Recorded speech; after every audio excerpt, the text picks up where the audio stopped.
এই তো মাত্র আর কয়টা দিন, তারপরেই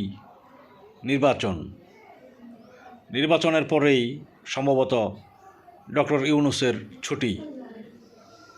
তো বাংলাদেশের ৫৪ বছরের ইতিহাসে কেউ যা করতে পারেনি তা এক ডক্টর ইউনূস এই ১.৫ বছরে করে দেখিয়ে দিয়েছে।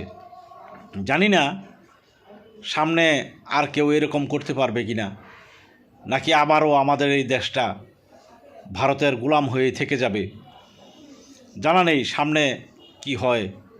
তবে এই ডক্টর ইউনূসের মতো লোক আমাদের এই দেশে দরকার। অন্তত যে দলই ক্ষমতায় আসুক তাকে প্রেসিডেন্ট বানিয়ে বসিয়ে রাখা উচিত। এই ডক্টর ইউনূসের সাইনবোর্ড দিয়েই আমরা অনেক দূরে গিয়ে যেতে পারতাম। মনে হয় সেটা সম্ভব না, কারণ আমাদের দলগুলির নৈতিক চরিত্র এতটা সুন্দর এখনো হয়নি। ধন্যবাদ।